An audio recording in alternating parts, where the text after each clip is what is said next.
January 3rd, 2020.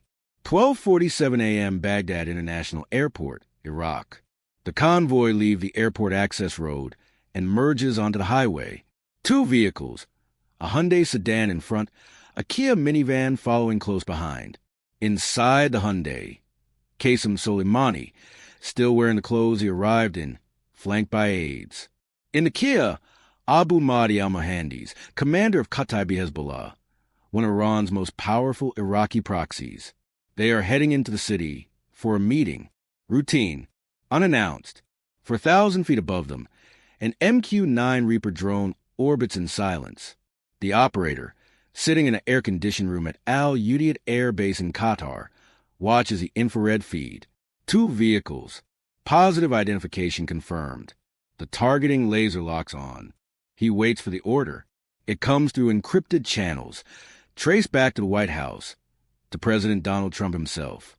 The decision was made hours earlier, over dinner at Mar-a-Lago, while Trump reviewed a menu of military options presented by his national security team. This is option 5, the most extreme, the one his advisors assumed he wouldn't choose. He chose it. The operator presses the trigger. Two AGM-114 Hellfire missiles drop from the Reaper's hardpoints, ignite, and streak downward at supersonic speed. The first strikes the Hyundai dead center.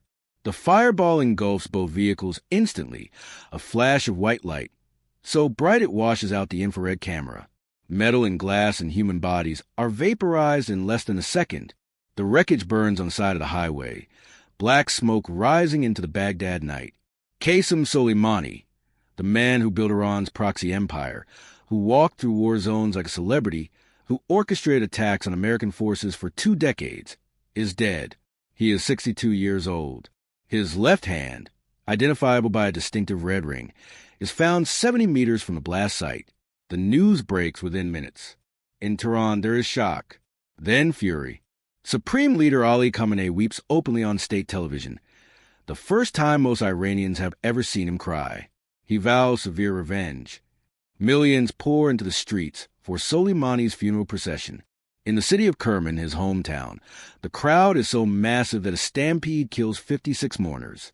Soleimani is elevated instantly to martyr, to legend. Posters of his face, already common, now cover entire buildings. But the question that dominates back-channel communications between Washington, Tel Aviv, and Gulf capitals is simple. What happens next? January 8, 2020. 1:34 a.m. Al-Assad Air Base, Anbar Province, Iraq. The early warning system picks up the launches first.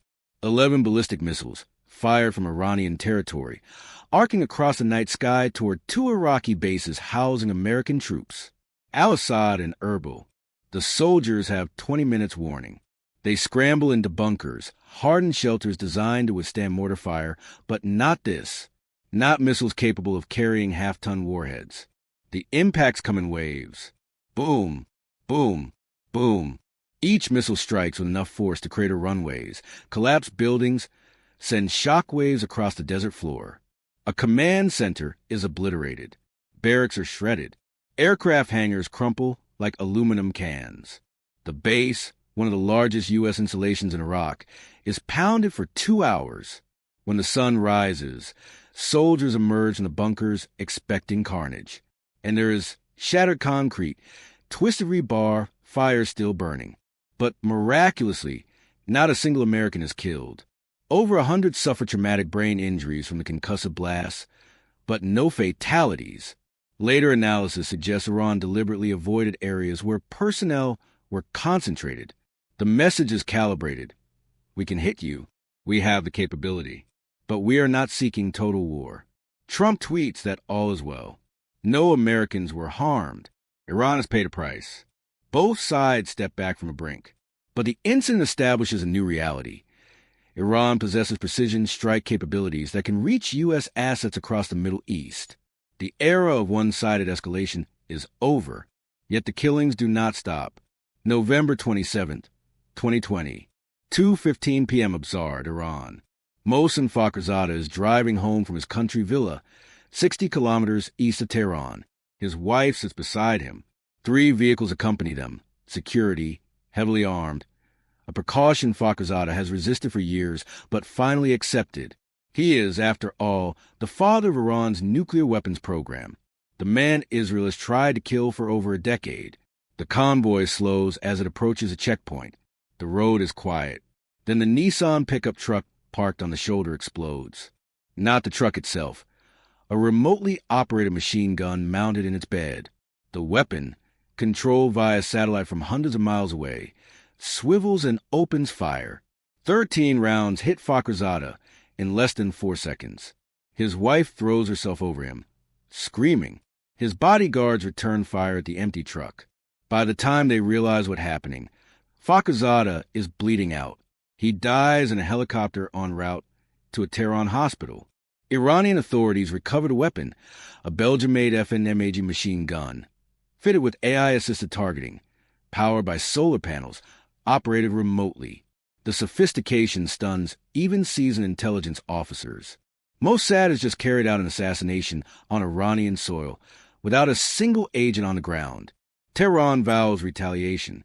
Again, but the retaliation is muted. A few cyberattacks. Threats. Posturing.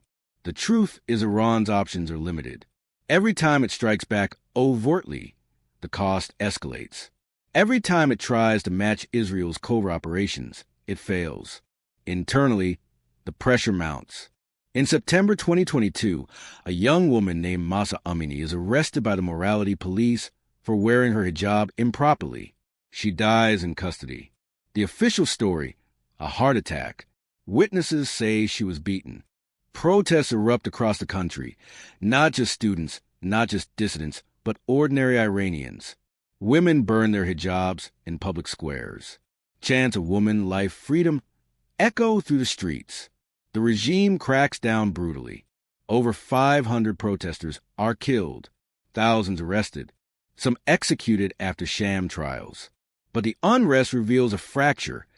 The Islamic Republic's legitimacy is eroding from within. The revolutionary fervor of 1979 is gone. What remains is coercion. And still, the centrifuges spin.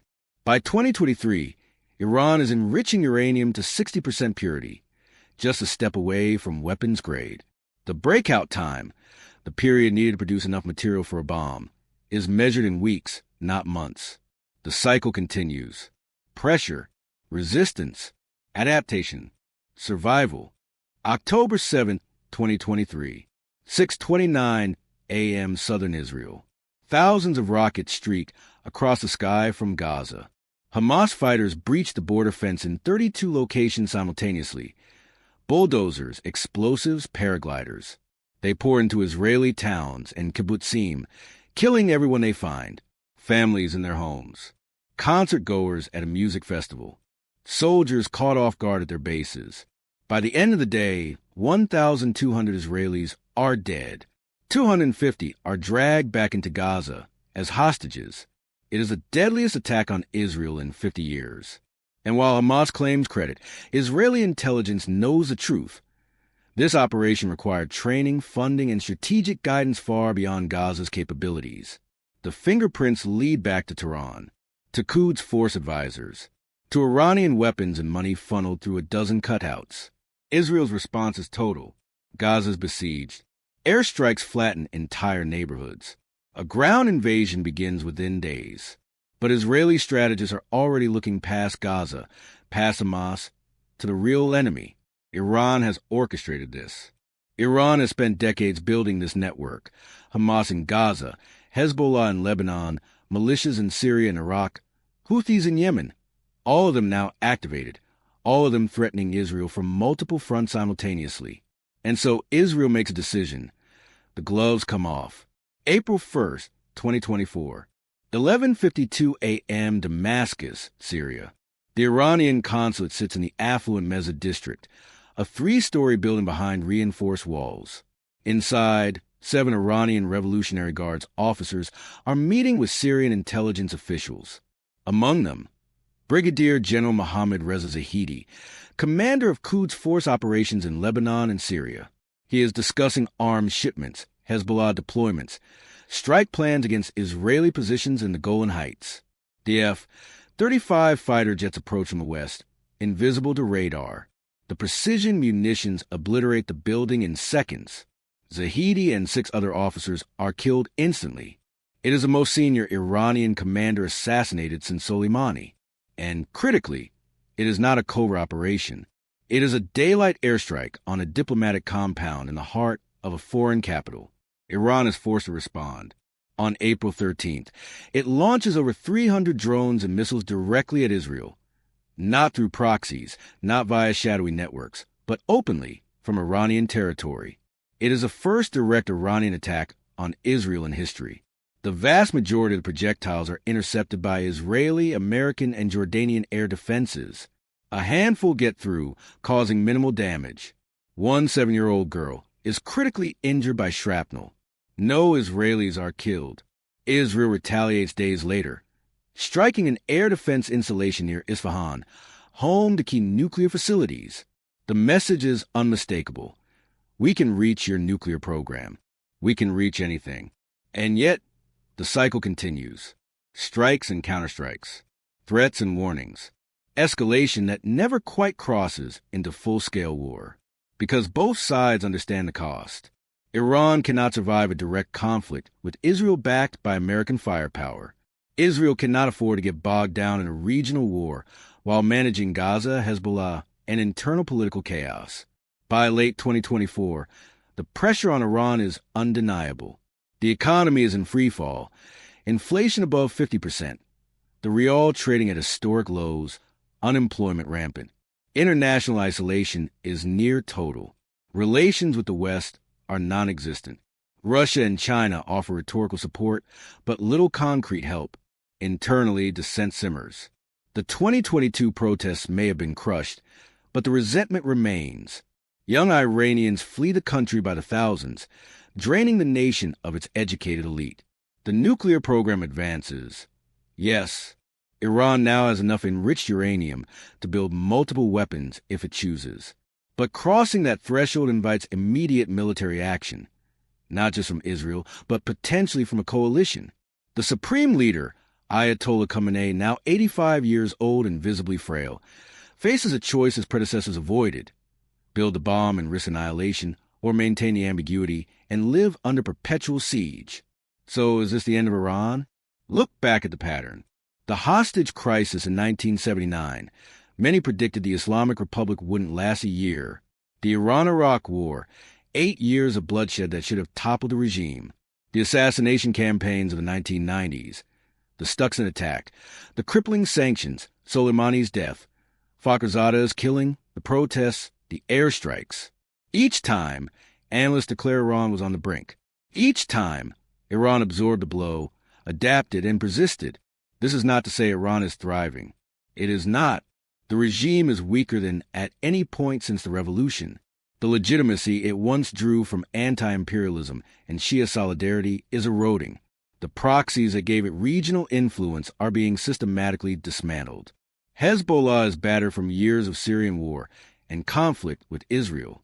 The Houthis are contained in Yemen. Hamas is shattered in Gaza. The land corridor to the Mediterranean is increasingly contested. But collapse is not the same as pressure. Iran has survived worse.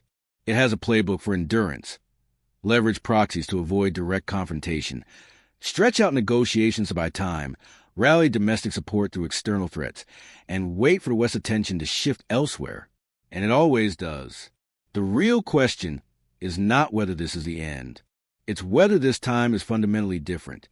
Whether the combination of military strikes, economic strangulation, internal fractures, and regional isolation has finally created a perfect storm that no amount of adaptation can weather. History suggests caution. The Islamic Republic is 45 years old. It has outlasted Saddam Hussein, outlasted multiple U.S. administrations, outlasted predictions of imminent collapse. It is not a government built for popularity or prosperity. It is built for survival. And survival, however brutal, however costly, is what it does best. So when you hear the headlines, Iran on the brink, the end of the regime, final showdown, remember November 1979. Remember the hostages. Remember the clerics who seized power when everyone said they couldn't hold it. Remember the 8-year war that should have destroyed them. Remember Soleimani's funeral, where millions mourn a man most of the world had never heard of. Iran is not ending. Not yet. This is just another chapter in a conflict that began before most of us were born and will likely continue long after. The wheel keeps turning. The strikes keep coming. The regime keeps adapting. And somewhere in Tehran, in a secure bunker beneath the city, old men in turbans are making the same calculation they've made for decades. How much can we endure? How long can we wait? How far can we push back without triggering the war that ends everything? The answer, so far, has always been a little further, a little longer,